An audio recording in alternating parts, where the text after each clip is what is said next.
ለመሰለህ የተሳደበ ኡስታዝ የለም ወይም ይኖራል ብዬ አላስብም ያልኩበት ምክንያት በእኛ እምነት በእኛ አስተምሮት የሌላውን እምነት መናገር በተለይ ደግሞ የክርስቶስን የማርያምን የገብርኤል እነዚህን ስፔሲፊክሊ መጥፎ ቃል የተናገረ እነሱን ማለት ነው ቀጥታ ከእስልምና ይወጣል ማለት ነው። ከዛ አንጻር ነው ይሄን ያልኩ።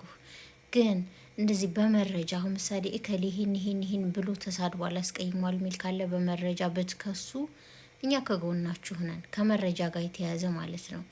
እዚህ ጋር ግን ኡስታዝ አህመዲን ጀበልን ጠቅሰሃል። ኡስታዝ አህመዲን ጀበል መጽሐፍ ነው ያሳተመው። ያንን መጽሐፍ ደግሞ የምትመልሱት በመጽሐፍ ነው። መጽሐፍ ስሩ፣ መጽሐፍ ጻፉ።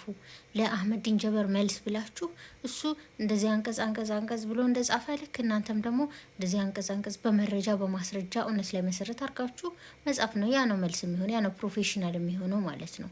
በነገራችን ላይ ይሄ ንጽጽሩ ማለት ነው በዓለም ደረጃ በዩኒቨርሲቲ ደረጃ ትምህርት ተሰጥቶበት ሰዎች ተሳትፈውበት እንደ ስራ ዘርፍ ተይዞ የሚሰራ ነው።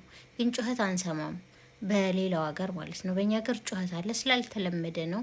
አሁን ላይ ደግሞ ንጽጽሩ ሞቅ ስላለ ከዛ አንጻር ነው ሰውም እንደዚህ መግባባት ያልቻለው ማለት ነው። እና ይሄ ይበርዳል እንደ ሀገር ግን ይሄ ነገር በጣም ከባድና ካሉን ችግሮች አንጻር መብረድ ያለበት ስለሆነ ባካችሁ፣ በተለይ የምትሳደቡ ሰዎች ባካችሁ ሀሳባችሁን ግለጹ። አሁን ሀለ ሀመሩ ብላችሁ ሀሳብ ግለጹ። ሀሳብን በሀሳብ ነው እንጂ የሚሸነፉ በስድብ አይደለም።